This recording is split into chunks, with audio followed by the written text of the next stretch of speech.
starts fifth, sixth. To get the pole here at Martinsville, you got to go after it. I mean, it's, yeah, slower is faster sometimes, but you got to get after it at Martinsville. You know, it's a short little bitty track. Tires don't get heat in them, and I went after it a little bit too hard and locked the left front up and, you know, just drove in too hard. I knew that the track just wasn't there for me going out first, and the first lap was clean, and I just went ahead and, you know, went for it a little bit more in the second lap and got into the wall there a little bit coming off four. I thought it was going to straighten out, and it just stepped sideways a little bit more. I mean, I thought it was going to. We made some changes right at the end of practice. I liked the feel, but we didn't run any faster. We kind of attributed that to older tires. We kept it like that, and it drove really well. We're not fast on our second lap for some reason. We got our speed on our first lap, but we're happy with that, real happy. Bobby Hamilton's a former Martinsville winner. He starts 7th on Sunday. Great qualifying effort by Brett Bodine. He starts from the 9th spot, while second in points and a 6-time winner at Martinsville, Dale Earnhardt, rolls off 12th.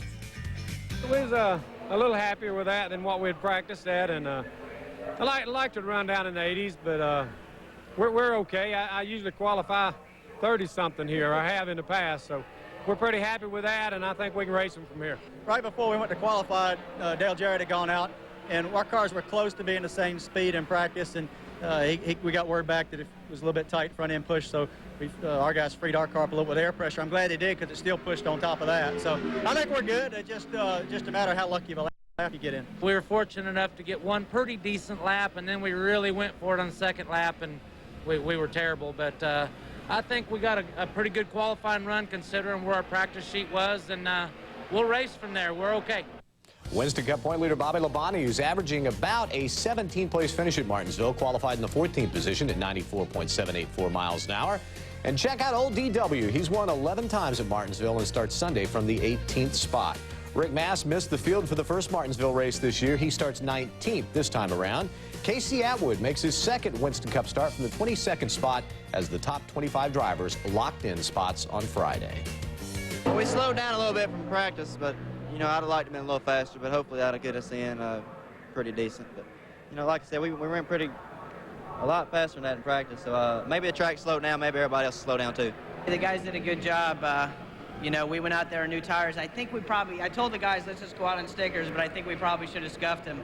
I think that hurt us a little bit there in qualifying, but, you know, we know we're going to be good in the race. We struggled a little bit in practice today, and, you know, if we get somewhere in the top 15, we'll be in good shape. While qualifying was one of the hot topics of the day at Martinsville, the appeal filed by Hendrick Motorsports of the Richmond penalty was also pretty high up on the list. Matt Yoakum has more on that, plus the rest of the day's trackside news. Following Jeff Gordon's victory at Richmond, the 24 team was penalized 100 points and fined $25,000 for using a non-approved magnesium intake manifold instead of one made of aluminum. Thursday, Hendrick Motorsports appealed the ruling. Friday morning at Martinsville, that appeal was rejected. The commission will have a statement on their ruling and their determination as to why, so I'm kind of waiting on it like you guys are too. We got the result, but the reasoning of it, we're still kind of waiting on the statement. I don't think we would have done what we did. We didn't think we were right, but, you know, we've already kind of put it behind us. It's been a couple weeks, and we felt like we needed to appeal and put our best effort into it, and we did.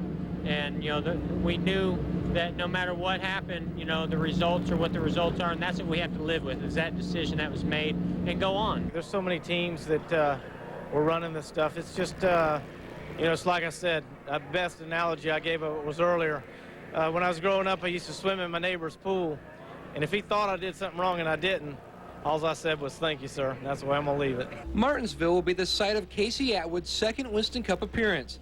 The team tested here last week, but Martinsville's a track where Atwood's never raced. Well, it's a tough track, but, you know, I like tracks like this. I grew up on short places like this, so, you know, it was my choice to come here. We didn't have to come here, so I like the track. Sunday's race at Martinsville was originally slated as one that the late Adam Petty would run.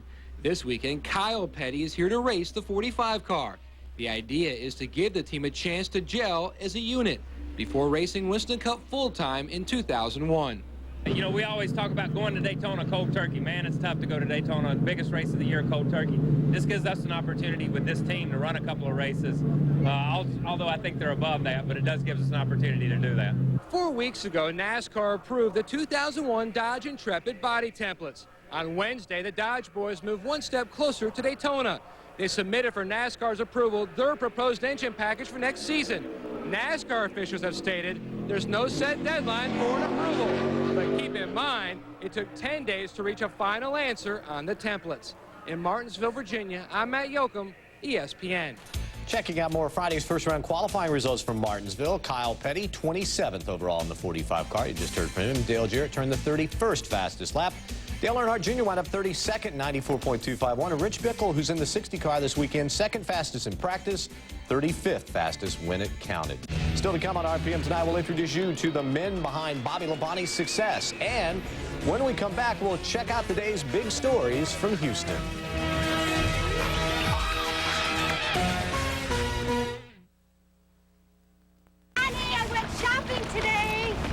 Cutest thing. Isn't it adorable? I thought you might like this one, and I just couldn't resist these. Does she have a sister? There are deals on internet service and on long distance, but only one great deal on both. Now you can get 1,000 minutes of nighttime state-to-state long distance and unlimited internet access for just $30 a month. One service, one bill, one low price. Because some things were just meant to be together. Hook up with Sprint and Earthlink at 1-800-PIN-DROP. Gentlemen, we're eating dinner on Mars. Sounds good to me.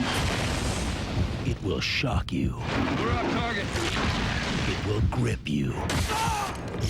It will lure you in. I'm gonna die on this planet. And blow you away.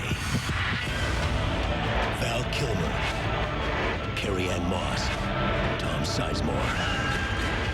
Red Planet, rated R. Starts Friday, November 10th at a theater near you. If you have thinning hair, then this new booklet is something you should have, and you'll get it free if you call this toll-free number now. The booklet discusses the recent breakthroughs in genetic therapy and the latest non-surgical advancements. You'll see men like yourself who are able to get their hair back without drugs or surgery and have a totally active lifestyle. Whether you're getting it wet or roughing it up, no matter what sport, it looks, feels, and acts just like your own growing hair. So call 1-800-HAIR-CLUB now for your free booklet. And by the way, I'm also a client. College football fans, get in on the action with ESPN Game Plan only on pay-per-view. Order now and get up to 10 games each Saturday. ESPN Game Plan, maximum college football. To order, call your cable company. DirecTV at 1-800-GET-SPORTS or Dish Network at 1-800-333-DISH. Dario Franchitti put his car on the provisional pole for Sunday's Champ Car race in Houston with a lap of 92.493 miles an hour in first-round qualifying on Friday. Jimmy Vasser turned the second fastest lap at 92.187, while Christian Fittipaldi was right behind in the third position. Paul Tracy, who won the race in Houston last year, sits ninth on the provisional grid after a lap of 91.372 miles an hour. Michael Andretti was 10th, but back up front, it's Dario on the provisional pole. The car's getting better. We made some good changes in the session, but I'm kind of upset because, you know, we're going to hit a penalty in tomorrow's session, which could prove crucial, but we're definitely making progress with the car, so I'm happy on one side and upset on the other.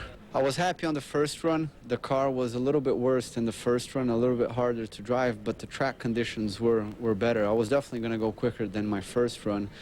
Maybe couldn't bite the pole, but the car would definitely be up there in the top 3, top 4. We unloaded with the car in good shape, pretty much running. You know, we've been all over the map this year on stuff, kind of going back to where we just have a normal car and similar to Long Beach. And we ran okay at Vancouver, I think. So, you know, the car feels pretty good. Second round qualifying is on tap for Saturday afternoon at Houston. You can watch it Sunday morning at 1:30 Eastern right here on ESPN2. Marlo Clain is in Houston covering all the big stories for us and has a wrap-up of today's trackside news. Last year, CART lost 2 drivers, Gonzalo Rodriguez at Laguna Seca and Greg Moore in the season finale at Fontana. 2 weeks ago, Rodriguez's family filed a negligence lawsuit against CART and Laguna Seca Raceway. There is some speculation that Moore's family may do the same in the coming months. It's a difficult situation for all of us, and Gonzalo was a guy who had a great future with us, and you know, obviously this stirs up a lot of things for a lot of people, but you know, we don't have any comment on the lawsuit itself. As expected, Juan Montoya was named the newest driver for the Formula One Williams team last week in Indianapolis. Montoya's 2-year deal with Williams officially begins December 1st with the start of testing. I think it's something very special for me, something I dream of being in Formula One, but at this point in my career, you don't look at it something huge, it's just another move, it's a new thing for me, and it's just a new challenge. Target Chip Ganassi Racing is getting closer to naming replacements for Montoya and Jimmy Vasser. Last week, the team held a 3-day tryout at Firebird for 4 drivers. Europeans Bruno Giancara and Nicholas Manassium, and Americans Buddy Rice and Casey Mears. It was definitely quite a bit different. It's a lot larger car, it's got softer tires, and it's got a lot of horsepower. The 2 biggest changes between the cars, definitely its braking and the acceleration. I mean, the power's a big jump for me, but the tires are soft and the car was, the Target Chip Ganassi team had such an excellent car. I mean, it was really good for us to come out and drive that. Tuesday's announcement that Michael Andretti will join Team Green next season ended weeks of speculation, but also raised new questions. Most teams compete with 2 cars. A 3-car effort is rare. Andretti's team Motorola is separate from Paul Tracy and Dario Franchitti's team Cool Green, but all 3 will operate under one roof. First of all, it's important that all the engineers and the drivers are open with each other, as Paul and I have been in the past and worked very well that way. With an extra car, you're going to have an extra amount of information, and with testing being limited now and everything, I think it's really going to help, and I think it could work to our advantage. I think it'll be difficult to keep everybody happy, but I think that's something the team are going to have to work very hard on. I see some advantages. I mean, obviously there's a limited amount of testing, and adding Michael with his experience, and obviously Dario's got a lot of experience now myself. I think that gives us an upper hand, but we've got a lot of things to put in place and a lot of people to hire and get everything up and going. So it's going to be a lot of work for everybody, but I think it could be an advantage. Checking out more of Friday's first-round qualifying results, Roberto Moreno, who's second in points, was 13th fastest. Mark Blundell turned the 17th fastest lap at 90.502 miles an hour. Rookie Oriol Servier is 19th on the provisional grid after a lap at 90.236 miles an hour. Patrick Carpentier wound up 22nd with second-round qualifying on tap Saturday. The Champ Cars take to the streets of Houston for the race Sunday afternoon. 6 drivers vying to lead town with a point lead. You can watch all the exciting action of the Texaco Havoline Grand Prix of Houston live starting at 4 Eastern only on ABC Sports. When we come back, Bobby Labonte's Mean Green Machine.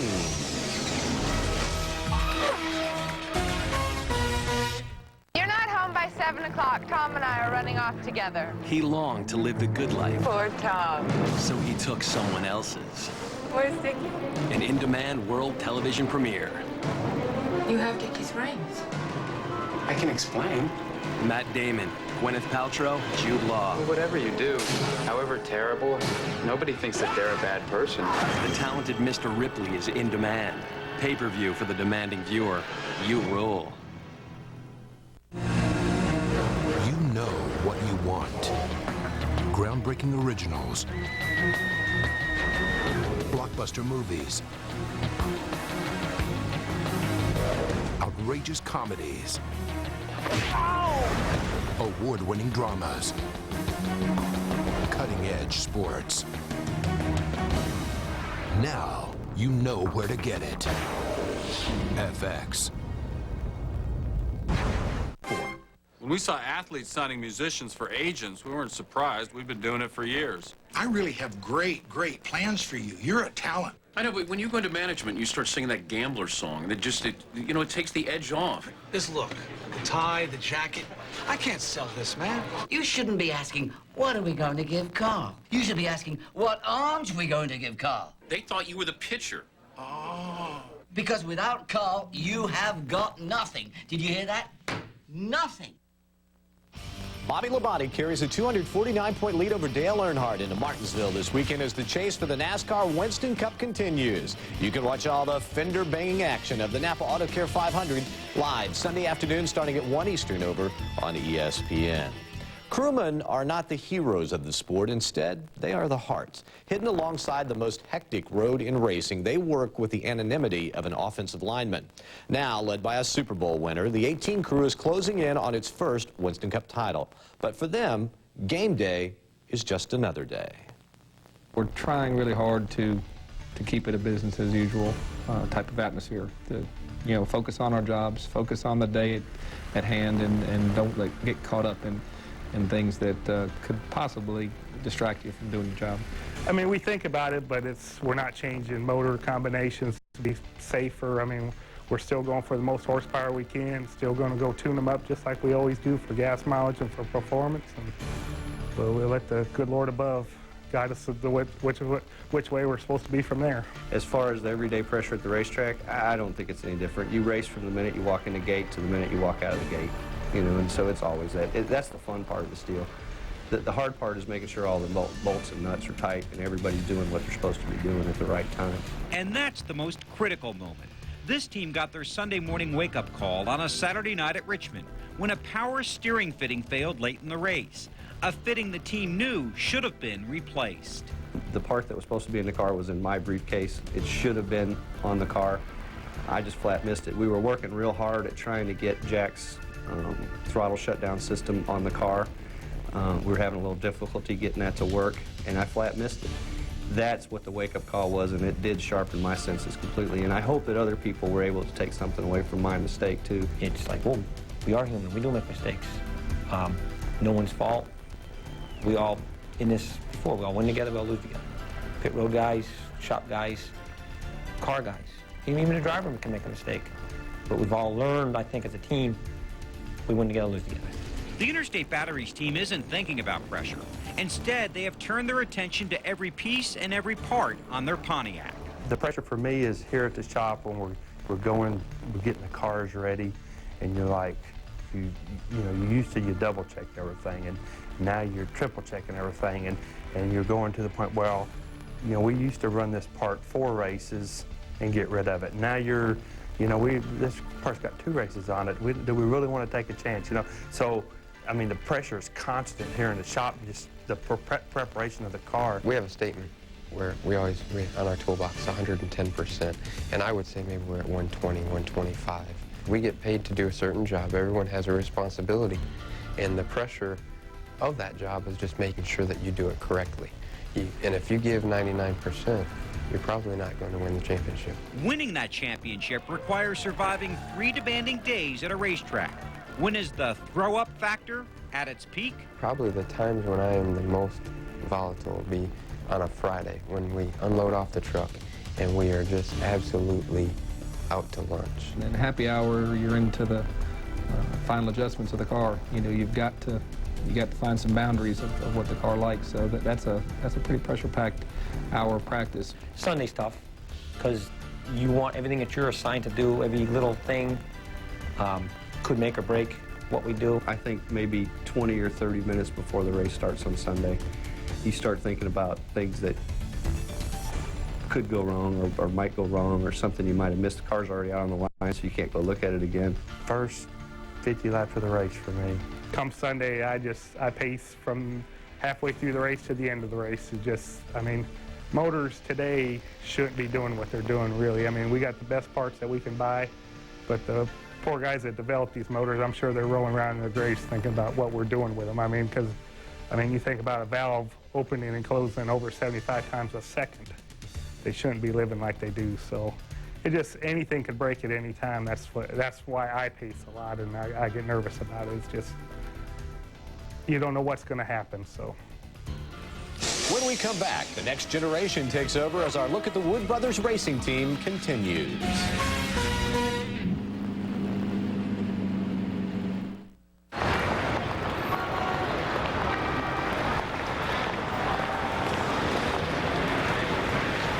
Honey, what are you doing? What?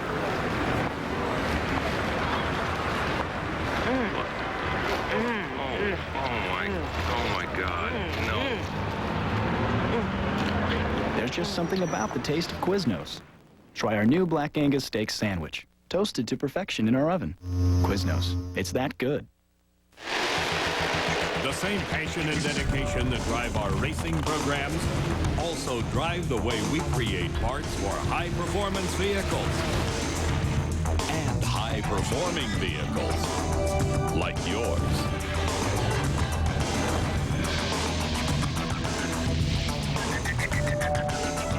Mopar, great parts for great vehicles on the track and in your driveway. That's the Mopar difference. Yeah. Whoa, wait a second. What are we doing here?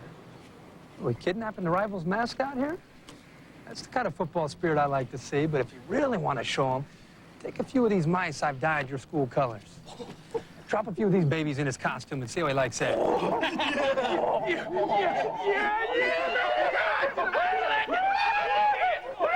Still got it. Give me that hokey pokey now, baby!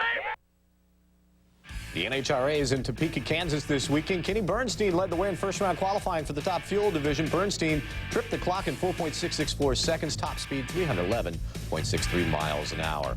From 1950 to 1984, Glenn and Leonard Wood led the Wood Brothers racing team to an amazing 92 Winston Cup wins, 77 of those coming on super speedways. During that time, the team never ran a full Winston Cup schedule. In 1985, that changed, and so did the leadership at the helm of the legendary racing team.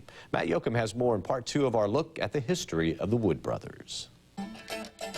Oh, I can remember the early 60s when my dad raced his modified, which was, I think, a 61. I remember that racing, you know, very vividly. They would always make me do the jobs that nobody else wanted to do, like clean the inside of the car, or clean the wheels, or, like I say, sweep the floor.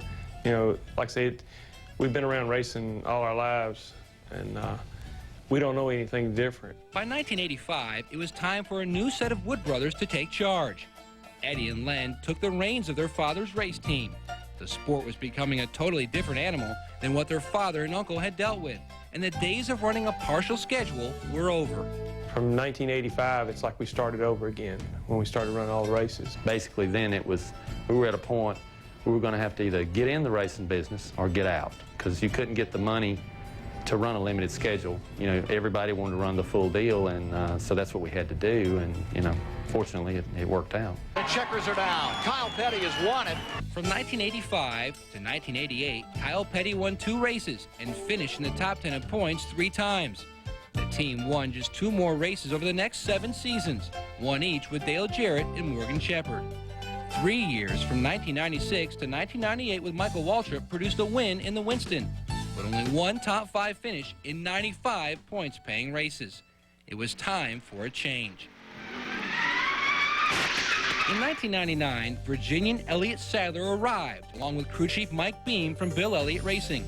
Sadler injected youth into a team that had slowly fallen behind the curve, and Beam took over race day crew chief duties from Eddie and Len. He fills in the piece that needed to be there. Somebody who worries about the handling and interacting with the driver at the track.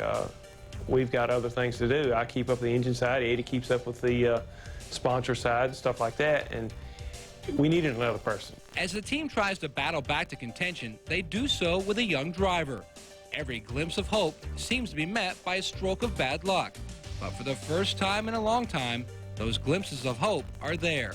Main deals for the Wood Brothers. I just really would like to see those guys on a pole or back in victory lane. And, you know, we're not going to give up. No matter how much trouble we go through, we feel like that one day we're going to beat this thing down, and we're going to have some good success out of it. In spite of the breakneck growth of the sport, the team is still based in Stewart, Virginia.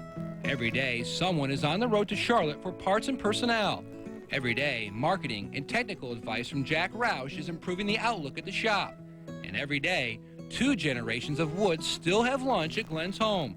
You can never learn too much from the past. Racing's changed a lot, but the way you do it, the way you treat things and you approach things is basically like it's always been. I work here every day in, you know, research and development, whatever, and Glenn, he's an advisor, I'm sure, keep his sons in line. I don't do that much anymore. Yeah, he knows what's going on. He doesn't know everything's going on, but if he did, he'd probably cut our heads off. We try not to tell him how much money we're spending. Yeah, I know. I grew up when you work 75 cents a day, 10 hours, and it's hard to just think about spending money the way you have to spend it today, but they don't know about those days. I think they're doing a good job. They stay very much on top of what's going on, and Yeah, they run the show now. We know what it is to be there, and we're just trying to get back to that point. RPM Today and RPM Tonight will keep you up to date with all the trackside news from around the country this weekend. We'll be right back.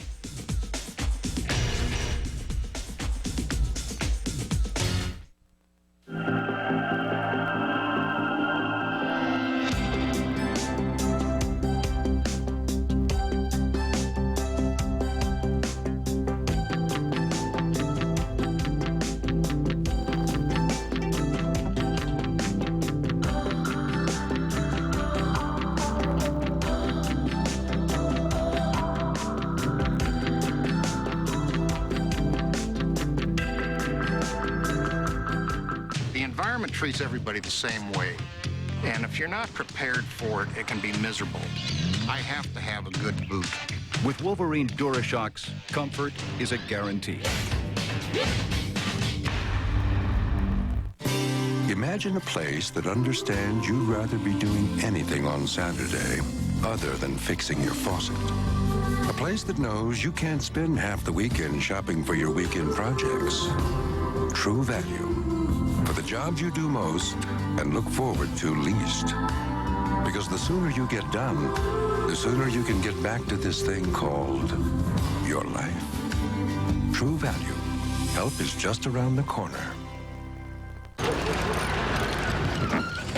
Hey, fellas. Hey, got any 8-penny galvanized? Sure, Bob. Oh, and some 12 ounces for later. No problem. See you next weekend. I'm dead, Pat. RPM Tonight is brought to you by Daytona USA, the official attraction of NASCAR. NASCAR Today takes you trackside in Martinsville, where Bobby Labonte is thinking about protecting his points, and Mark Martin is thinking about his second win of the season at the same track where he got his first. NASCAR Today, Sunday morning at 11:30. Check out RPM Now on ESPN Radio this weekend. If your local affiliate doesn't carry the program, make sure that you let them know that you're very unhappy about it. We leave you with a look at Bristol as they put down dirt for the second time, this time for the ATPA Truck and Tractor Pull event. See you Monday. Good night, everybody. RPM Tonight is a presentation of ESPN, the worldwide leader in sports. For more, log on to ESPN.com.